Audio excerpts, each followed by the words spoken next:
Good afternoon. It's April 28th, so year of our Lord. Lemon's dead. Tea is almost gone. This is my last review. Miles Davis. Miles Davis wasn't the best, like his trumpet playing, he wasn't the greatest musician ever. In terms of his soloing, I don't think he's the greatest musician ever. I think somebody like Charlie Parker is way better at just taking a solo on a horn. But Miles had better taste than any musician ever. He literally came out with the fucking birth of the cool. Like invented cool. Kind of. But like On the Corner, if you listen to On the Corner, I hear rap, I hear industrial, I hear EDM, I hear world like Afrobeat. I hear every single genre of music in that one record. If he just released On the Corner, he would be one of the greatest musicians ever. But he didn't just release On the Corner. He released so many amazing records. They're not all tens. I wouldn't say that. Okay, how many tens does Miles Davis have? Ween has 10 tens. They're my favorite band. They were my favorite band.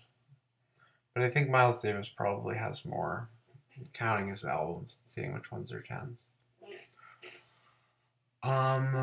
Any of the live recordings with the quintet would be tens. But they're not real albums. So I don't know what. Like, you could YouTube Miles Davis quintet and then watch videos live that, like, that concert is a 10. But in terms of albums, Birth of the Cool, I think has to be a 10. All the adjective ones with the apostrophe at the end, like swinging, stroking, staying, playing, walking. Yeah, those ones are 10s. Bags Groove, Miles and the Modern Jazz Giants.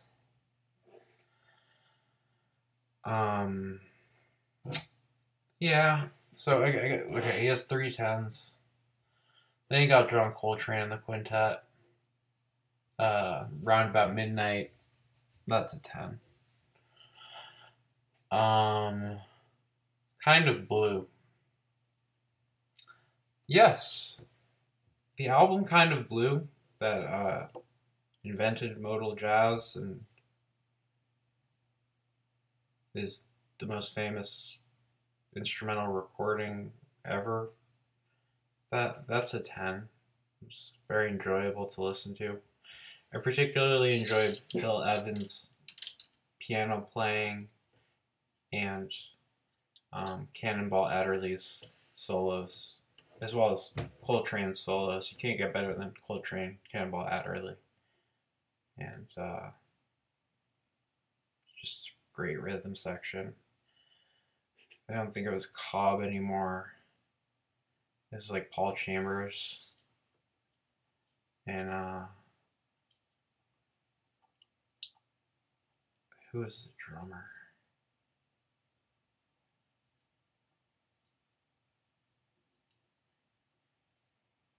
Can't remember. Someday My Prince Will Come. He's not a 10.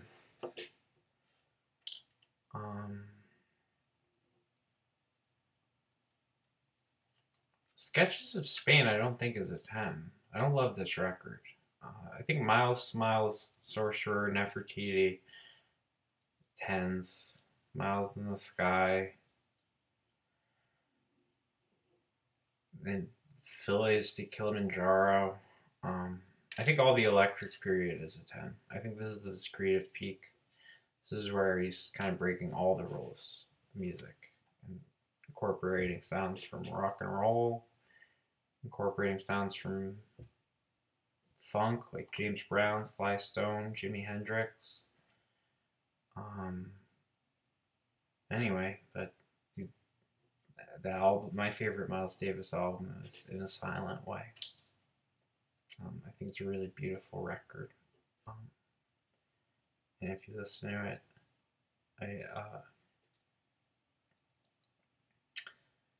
I hope you feel what's trying to be communicated, because I think it's very beautiful. Bitches Brew is more wild. Jack DeJohnette's a crazy drummer. He had Benny Maupin, who played with Herbie.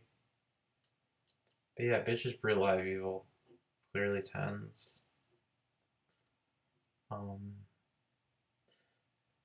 Then the only thing that I think is better than On the Corner and In a Silent Way, I think In a Silent Way is my personal favorite still. But the Tribute to Jack Johnson record is just like one long jam.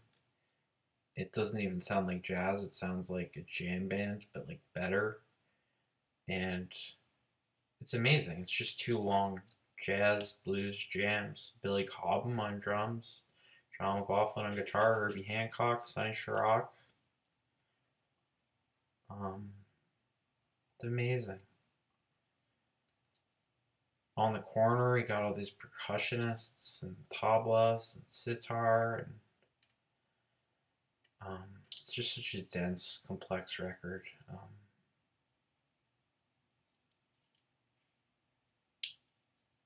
I don't think Get Up With It is a 10, but it's an interesting record. As are Agartha, Pangea. I think Dark Magus is a 10. I think Agartha, Pangea probably 10s. When he came back, that's when he had young Schofield. Then he came back again when he was really old. And he had, was it Matheny or Martino? Who did he have? He had some virtuoso guitar player on his later records that I forget. I read his biography.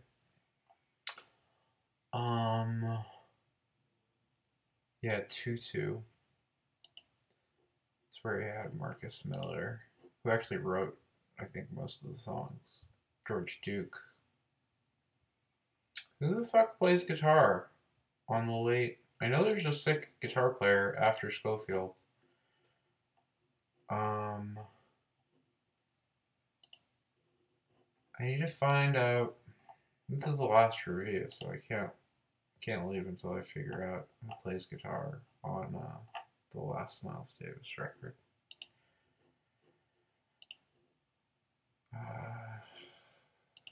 Who plays guitar? That's not McLaughlin.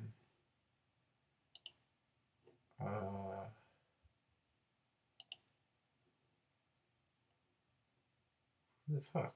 It says John Paul Borley, John Bingham.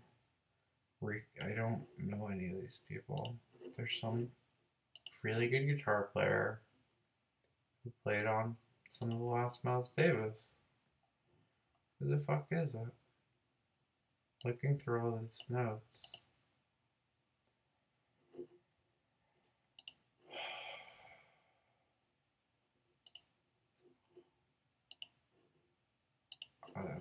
He's in a movie, I guess. The Hot Spot. Doo-Bop. Is this the one?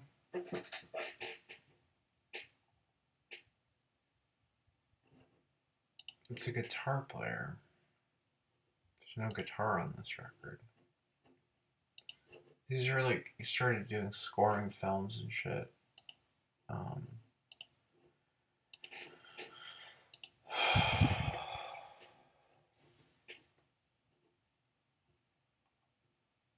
Can't find it.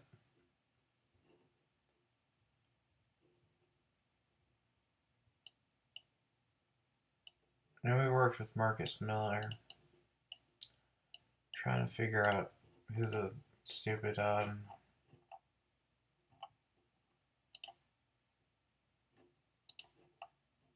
who the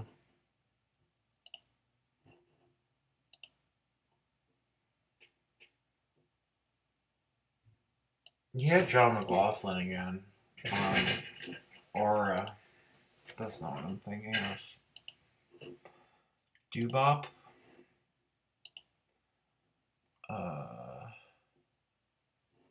There's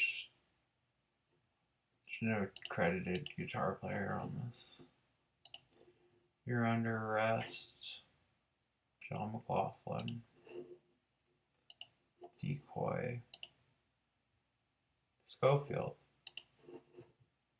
I guess you just went back to McLaughlin, huh? Went back to my favorite guitar player. And then you just stopped having guitars. Anyway, if you like music, I'd highly recommend listening to Miles Davis. It's very sophisticated, beautiful instrumental music.